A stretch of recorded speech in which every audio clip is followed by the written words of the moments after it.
Hello everyone, welcome to the Book Refuge and welcome to another Outlander video. Today is one that I'm very excited for and I put a lot of thought into. I asked some people on my Discord, which you can always join as well. We talk about Outlander all the time as well as other books that I'm reading. The link for that is down below. But that is picking my top favorite episodes of Outlander so far. So this was really difficult to do, and I also know that the couple episodes that are on this list from the current season, I feel like they will definitely move around the more that I rewatch the show and the more that I spend time with them, because obviously the previous seasons I've watched those episodes many times, and the episodes for season 5 I've only seen them either 2 or 3 times, and I don't know how I will feel about them in the overarching alignment overall. And also, I'm really excited for us to get to fully gush about episodes, because I only have episodes on this list that are my favorites, so we're only going to be talking about the good things. There'll be very minor things that I am complaining about, even though I know some of you love it. We're here to vent. But today, hopefully this will be for those of you who get tired of me whining and say, why do you even watch the show if you don't have anything nice to say about it? And it doesn't seem like you really like Outlander at all. Why are you, why do you do this? And I'll tell you again, because I wouldn't have the books if I didn't have the show. Deal with it. Let's dive into this list. So first off, I do have a couple honorable mentions that I really enjoyed the episodes, but I don't feel like they make it into my top 10 list. But I am going to talk about 3 of them that I really enjoy, but aren't on this top list. So let us start with those, there's 3 of them. So I have Free Will, which was from season 5, episode 3. I really do enjoy this. It feels like a little mini horror movie. As I said in my ranking of episode of season 5, which I did rank this pretty high, and that is, I really enjoy how close it was to the book. I enjoy that it was scary. I enjoy that it was pretty disgusting to watch. And I thought that we got a lot of good character traits and things from Jamie, and it's really cool to be able to see new parts of a character coming out even when we've been with them for so long, because that's true life. I mean, you change, new parts of you come out in different situations, and getting to see that more like guilt and horror he felt of seeing a man who had the same thing happen to him as did his father, and wondering if his father was suffering. I mean, obviously not in the torture aspects, because his family wouldn't have been torturing him, but to be immobilized and not able to even, wipe your own behind is something that is, very difficult for James Fraser to be confronted with. Also, I have America the Beautiful as an honorable mention. I really enjoyed the intro to season 4 for a couple of things. I really liked getting to see us in America proper. I enjoyed the intro of Stephen Bonnet, getting to see what an asshole we're going to be dealing with for a while. I enjoyed getting to, I did not enjoy the horrible CGI on the river that we had to deal with, but I just enjoyed us getting to be in America, and the song over the end is chilling still. That is very hard to watch, and it was really good stuff. And then this one didn't make my list, and it was so hard. The Ballad of Roger Mack. So I really liked this episode. I had it very high up on my season 5 list, and I thought that, again, very close to the book, but for a few reasons I can't keep it. I just can't forgive it for changing up where Murtaugh is so much. I really dislike having him die in America and not on the fields of Culloden fighting for his country as he would have wanted to. Having him die for America just isn't quite the same thing for me. And although I enjoy the acting that we get to see it bring out in Sam and Duncan, it just doesn't quite pop the top for me. But the Battle of Alamance is done very well, and I really enjoy Roger's part of it. I enjoyed seeing him see his family again. And anyway, I just think that there are a few things lacking there that keep it from being on my top 10 list. But it's a very good episode. I think it is very reminiscent of Culloden and like seeing, but like from the other side, right? And that's really painful to see Jamie have to be the one in the red coat. Ooh, that red coat, that's an interesting ad by the show, I will say. Like, it's not a fun thing to see, but it's a powerful thing to see Jamie in the red coat. Okay, let us get into my top 10. And again, this was really hard. I know for sure what my like top like 5 favorite ones are, but the other ones, they'll probably move around, like I said, over the year. But let's dive in. So number 10 for me is Down the Rabbit Hole. So this is from season 4. And this is the episode where Bree is going back. There are a lot of things that frustrate me about this one. Like, yes. But also, I really like it. I like to see Bree and Frank. I like to see I like to see some interactions between them. Because that's something even in, like, the books we don't see. It's usually Claire remembering Frank or remembering interactions. It's rarely Brianna, like, having a memory about her dad. And so that's an addition that I really do like. And obviously I love Tobias Menzies. And when I see him interacting with Bree and not with Claire, I usually like that. Because I like seeing him be a good dad and seeing him kind of like mess up a little bit with her, but she still, you know, she loves her dad. It definitely doesn't like ruin a relationship with him, but that there was maybe some hints that things weren't perfect. She was just more choosing to kind of ignore them. Because that's something that Bree admits later in the books, is that she thought that everything was perfect. She thought her dad was perfect. And to see that maybe that wasn't completely true is interesting to me.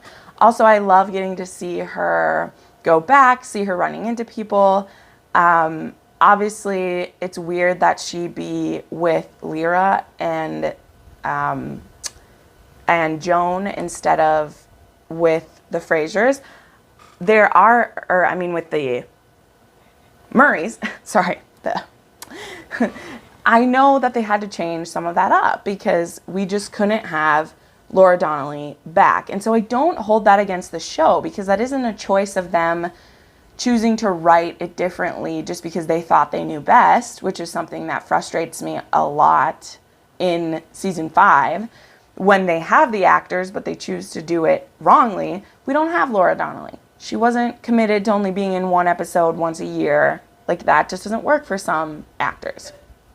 I loved it. I love getting to see Ian, though. I'm glad that he was still around. Lord, I hope that he's willing to come back if we ever get to some book 7 stuff. But I don't know if we'll be able to, because if we can't get Laura Donnelly back, those parts with him won't have the same impact. But who knows? We're a time away from that. Maybe Laura Donnelly will be at different part in her career at that point and have some time, and maybe things aren't ruined too bad to have that, because it's some juicy stuff. It's some juicy stuff. So I did make number 10 Down the Rabbit Hole. Number 9 for me is Eye of the Storm, which is the season 3 finale. So there is 1 or 2 specific reasons why this one had to be on the list for me, even though I have been really vocal in previous videos how I don't like how they changed up Galis, and I don't really like how we changed her, like, the prophecy stuff and the gemstones and, like, all that stuff. I don't. But there is one thing. Lord John Grey. The scene where he dresses down Lieutenant Leonard is probably one of my favorite scenes in Outlander ever, as well as, you know, like, television ever, because I just love it so much. I love how he starts so calm and he's just accidentally messing up the guy's name, and Jamie is just sitting in the corner, just kind of being like, oh shit, he's doing this right now. He's totally doing this. Is happening. And then slowly he like rises up until he's saying Lieutenant Leonard, and he like makes him leave. And then he leaves, and Jamie's like, woo, I'm glad you're on my side. And he's like, you know, Lord John just like smirks a little because he knows that he was showing off for Jamie just a little bit. And, you know, he takes his flirts where he can get them. Okay. He takes his flirts where he can get them. And I love it. I absolutely love that scene. I think that is David Barry at some of his best. It's Lord John at some of his best. And, ooh, it just gives me the thrills. I also, of course, love, I love when we land on the beach in America, after all of that, like, crazy stuff. Sorry, I'm just gushing. I love when Jamie is like, I just need to, like, hold you both after they get out of the cave. And Ian is like, you left it a bit close, And I just love stuff like that. I love young Ian, that we have him back, and now he's going to be a little bit different after something we've been through. That's something that's great about that character in the books and in the show, is like each time we see him, he's growing up, he's going through different experiences, and I just love him, and I love it. John Bell does such a good job. Number 8, and yeah, I'm surprised this is as low as it is too, but I really love every one of these episodes I'm talking about. Number 8 for me is The Birds and the Bees. And this is the reunion episode and first meeting of Jamie and Brianna. And I love that they kept it from the book. I know most people just think it's gross that he had just like done his business. And I was like, let's be honest. They didn't wash their hands after they did anything. And like, there was always a time when a guy probably touched you after he'd touched his dick. Okay, I'm just saying it. And so since that's the case, which we're able to ignore because we live in the 21st century and we pretend that everything's so cleanly back then, I like that it was authentic to the book how it went. That Jamie was pissing and Bree follows him over there and he's just in awe and is just staring at him. And Jamie is maybe used to some people staring at him because he's still a good-looking man at like 45. And for Bree to just like flatten him by saying who she is. And I love that scene. I love that Bree is so happy to meet him. She's just been through some of the craziest stuff she'll ever go through. And then she meets her dad, and she's excited to meet him, but also nervous and apprehensive. She doesn't want to forget her father, Frank. That's her daddy. That will always be her daddy. But she's just met this man, and he's larger than life. He's everything she could have expected and so much more. And then just his sweet, like, he knows who she is because it's like looking in a mirror and realizing how happy his wife is going to be, and just that he's complete now. Jamie has never got to be with any of his children, and to get this girl back and to have her be this strong, fierce, beautiful creature who he quickly will learn is just as headstrong as him is such a beautiful moment. And man, I miss the feels that I got during season 4. Season 4 has a lot of problems, but I have a lot of its episodes, close to my heart. I love that episode so much. And then that's only the beginning of it. Then we're back on the ridge and we find out that she's pregnant, and Jamie has kind of a confrontation with her where he explains, like, I was assaulted and I am 5 times as strong as you. And I submitted. Does that make me weak? Does that mean that I wanted it? I did it to protect your mother. You did it to protect yourself. That's okay. Like, there is no shame. The shame all rests with Bonnet. It all rests on that person, which Jamie doesn't know it's Bonnet. We wish that he knew it was Bonnet at this point. But all the shame rests on the person who chose to enact their will over you. None of it is on you. You are innocent, and you did what you had to do to survive, and that is a victory. And I love that. I love how Diana wrote it. I love how it's shown in this episode. And I love how Jamie is able to be at once a compassionate, loving father, and also a little bit of like, stop it. Like, just stop it. Like, the guilt will eat you. And also that you won't forget. Like, you won't forget this, but you can move on from it and still have a wonderful life. So, number 7. And again, this specifically is an episode that I think will rise in my appreciation over time. But when I was ranking these, I just couldn't put it any higher right now. And so number 7 for me is the season 5 finale, Forever My Love. Whew, I already talked about this episode a lot, both in its full review and breakdown I did after I saw it, as well as in ranking season 5, where it's my favorite episode of season 5. And there aren't any episodes of season 5 higher than this. But I just thought it was so powerful and so strong, and that it really did a good job of bringing the feelings from the book to it. But it also was artsed up quite a lot. I didn't mention this enough in my review of the episode, so I'll say it here. I think Katrina's acting is stellar. I love the stuff in her Fortress of Solitude. I love the stuff with her family as she's trying to show herself as strong, but also you're not fooling anybody. You don't have to fool anybody. We are here to love and support you no matter what's going down inside of you. Like, we got you. We're here. And I love seeing that. Yeah, I think this is a hard episode to rewatch. Will be to go back to this one. But it gives us some beautiful stuff. I think what holds me back just a little bit is because in the book, the interactions between Jamie and Claire, I go back and reread those pretty often. I have them pretty marked up in my book because there's a lot more that they talk about than just a few things. Like, these two have some really emotional conversations that we don't get to see. And as a TV show, I get that. They kind of let it breathe. They let Katrina carry a lot of the scenes just with her acting, which is stellar. And I love Jamie Fraser. I said this before. I feel him.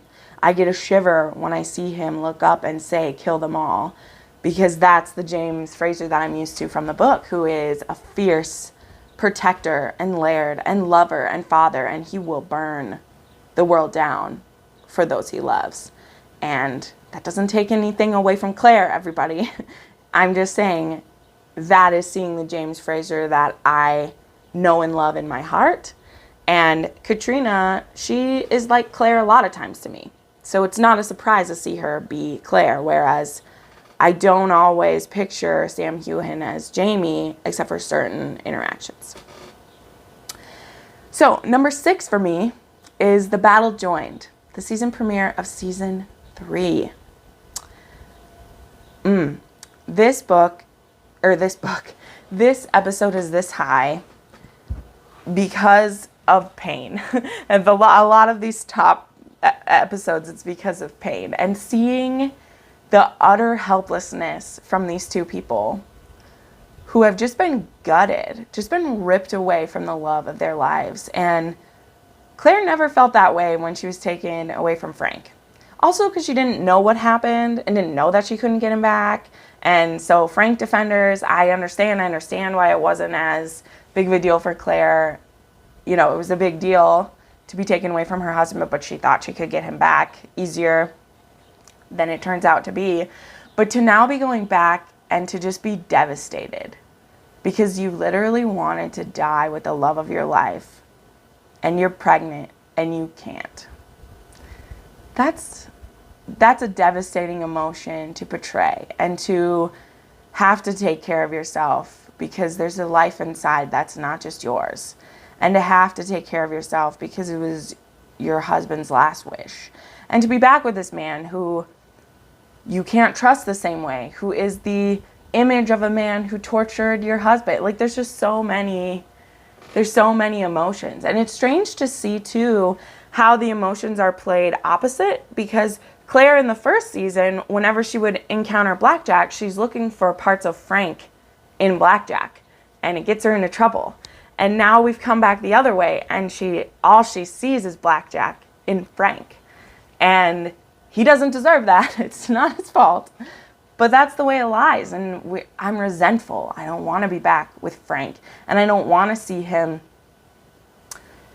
loving Jamie's baby. I don't want to see that. I wanted Jamie to get to be the one to hold Bree first and to say a blessing over her and to baptize her and to welcome her into the extended family. Like, that's what I wanted, and I don't get it, and it hurts, and to see that all Jamie wants to do is die, and he tries, and the universe says no, because the universe knows what's coming for you, and you don't want to die. You're just gonna suffer.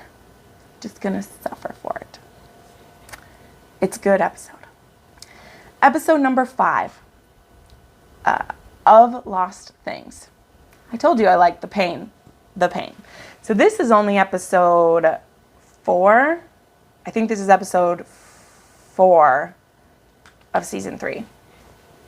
And this is the one where a lot of controversial things happen.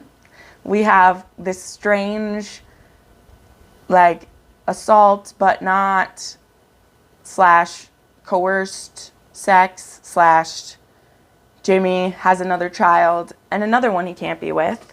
And Claire is deciding to give up looking for Jamie because this is exactly what he didn't want. He didn't want her living in the past. And granted, I don't like that the show did this because they don't stop looking for him. Roger found him. But I understand why the show did it, because that is something that Claire promised Jamie. And when things got frustrating and she's scared and she's realizing she doesn't want to leave her daughter, because would Jamie be okay with her abandoning his daughter? You know, there's just a lot of feels. There's a lot of feels all wrapped up in everything. But yeah, it's so good. I love getting to see Jamie and Lord John interact, getting to see one of my favorite scenes ever where Jamie like offers himself to John and John is just like, do you think so little of me? Like, do you think that no matter how much I want you, that I would ever take it up? Because your friendship and the way you look at me is more important than a momentary pleasure where you would hate me forever. And I just love that because we just get to see that again. Lord John is just a swishy, wonderful cinnamon roll, and I just want him to have all the joy. And he gets Jamie's son, and he loves him. And he loves him for his father, but also for himself. Because Willie is a good boy, and he wouldn't have grown up to be the man he is without Lord John. And that's such a good thing. It's the best that came out of a horrible situation, and I love getting to see what comes of that. But this is a hard episode, but I'll never, the last 5 minutes of this episode and the song being played as Jamie rides away and can't look back at his son. It gets me right in my heart bone. It hurts a lot. Number 4, I have the OG. Episode 1 of Season 1, Sassenach. This originally was actually my number 1 episode. The first time I kind of ranked these in my head. But then a few episodes weaseled their way above it when I really thought about it. A couple of reasons. 1, this isn't the episode's fault, but there is one episode of Outlander I've seen more than any others, and it is Sassenach. Because I've showed this show to 5 different people, as well as I enjoy the show myself. So I've seen Sassenach roughly 10 times. And I know some of you will be like, I've seen it 50 times. I'm not sick of it yet. I understand. I get it. It's just for me, it's all the parts of the story that I don't care about as much, right? Like it's Claire being with Frank. I don't really care. Claire falling back the first time and being abused. I really don't miss the times where Claire is weak and on the back foot and doesn't know what's going on. And she is still she's still in love with her husband. She's not even thinking about this Scottish guy yet. But it's up high because it's the original. I think it does a very faithful adaptation from the book. I think it starts us off with a bang. It's so cinematic. It's gorgeous. Introduce us to Scotland in a stunning, beautiful way. Sets up this beautiful saga that will last for the next 30 years, you know, and still going. And I always think of, there is this country song that's called All Because Two People Fell in Love. And I look at Outlander like that. That's what most romances are.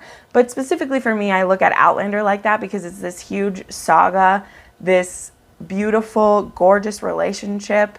All starts off with this horribly tragic and disturbing fall through the stones. And this episode had to be in the top 5 because it's amazing, but it also doesn't hold the same allure that it used to. But it is a great one for getting people into the series. I'm glad it's the first one.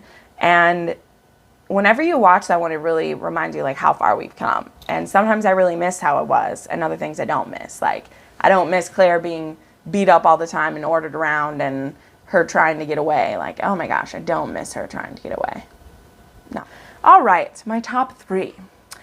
My number 3 episode is A Malcolm, which is from season 3, and is our reunion of Jamie and Claire. And holy crickets, guys. Holy crickets. You knew this had to be in the top 3. This is a redux of the wedding. This is a reintroduction of two people who have been through so much life, but are yet still at the beginning of them because they weren't together for very long. But yet this love has stayed. This love has hidden all else from them. They have lived as if underwater for 20 years. They have been half a person for all this time, because from the time they became man and wife, they've been one person. And when Jamie forced Claire back through the stones before the Battle of Gabaldon, they were a person ripped in half. And that scar never covered over. And they've just been bleeding. And different parts have been stitched and they've patched in places, but they're still bleeding for each other. And when they come back together, literally and figuratively, in A Malcolm, those two pieces become one again. And that's not going to be perfect because some dirt and some grime and things have gotten in the way, and we got to purify that, and we got to work on it for a while. We're going to spend some episodes doing that. But the peace and the beauty we get in A Malcolm when these two people are together and relearning each other again is so beautiful. It is a beautiful episode. And it's an episode I can watch over and over again and not be sad about it, which is great because, like I said, I really like pain. And so my favorite episodes often hurt me. And so it's hard to rewatch them. Anyway. Okay, number 2 is the wedding, which might surprise some of you that it's not number 1. Wait till you see what my number 1 is. But in a lot of the ways that I just mentioned in A Malcolm, which is these two parts coming back together, the wedding is them finally working out. And we have Claire, who is feeling so guilty that number 1, this wedding is a necessity to save her life. And number 2, that she isn't that mad that it's happening, because being forced into marriage with the Scottish Highlander that looks like Jamie Fraser isn't really a punishment. It's kind of the best thing that could possibly happen to you, right? We're all hoping for it to happen. Even if we have husbands here, we're like, in chronological order, if I get thrown back in time, am I still married to this person who's not born yet? No. Does it mean I can have Jamie Fraser? Probably not, but that's what I'm hoping for. And I just love the wedding. It is so sexy. It's so beautiful. It is how I wish Starz and the production still did their love scenes, where they meant something. The way Diana meant it to be, and the way that back then Ron Moore really understood that this is a 3-act play, this episode. There is the sex for consummation, there is the sex for exploration, and then there's the sex for unification. And there are these 3 parts of them where we're having this initial experiences together, and each time we make love, we are knowing each other a little better. We are revealing a different part of ourselves. And it's so special. It's so beautiful. And besides it being one of the sexiest episodes of TV ever made, it is so emotional and raw and beautiful. And I just don't know how this isn't in the top of anyone's list. Everyone I asked on both this channel, people that I've asked in our like live show, and people in our Discord have all had this episode at the top. Like, we know where it goes. But the episode that is number one for me and is the most impactful and most agonizing is Faith. Season 2, episode 7, which I told you I like Faith. This episode, again, is Katrina Balfe showing just her out of the park acting skills. And, ooh, I've never watched this episode and not cried. I've never watched this episode and not felt my guts were being ripped out. And I've never watched this episode and not been in awe of that Diana wrote this and that the show was able to reproduce this in such a respectful and honest and powerful way. And I love the part, I love when Claire comes home and what should be a day of celebration, to be bringing your baby home and to have all the servants out and to have them welcome you home with gifts and presents for a new baby, and to be coming home without your husband and without that baby. It's devastating, and it's something that is very real. And I understand if a lot of people can't watch this episode and that, or you skip this episode each time. I understand. I couldn't pick a different episode that I don't have a single flaw with this one. Not one. And all I have is in awe. And to come out of a season that, okay, Outlander cast, they say the season that does not exist when we talk about that. And there's lots of things that can be said about the French court and things that we don't like. And that's how the book felt too. Like, France is kind of an annoying part of the story, but it's important. There's a lot of growth and healing and then devastation that happen when we're in France. And it's an important part of this couple's life. Like, they are a newly married couple in this. And I think we forget. Even when I rewatch this from the beginning, it's hard to remember that there was a time that these two weren't together. And that's one of the reasons why I don't love rewatching season 1 as much, because I don't like when they're apart. I like when they're together. And so season 1 is hard for me, where we're not together yet and we don't know each other yet and we're fighting all the time and there's all these, and they don't know each other fully until they go through, the events at the end of this season is when they really click together for me, because we've seen each other at our worst. And again, Katrina, the scenes of her in the Star Chamber are really cool. They're kind of cheesy, it's annoying, but that happens in the book. And when we get Jamie back and he says, "Do you hate me? Can you even look at me? I don't even know if it was a boy or a girl." And when Claire just sits and looks straight ahead and is like, "Yes, I did hate you, but no more than I hated myself." And it's so gut-wrenching, and just how it's done, and the silence at some points, and the pelican flying over, and the agony of losing our loved ones, but then at the end saying, "We're done with this." Like, it's not gonna last for them, but being like, "We're done with this. Like, this cause has taken too much.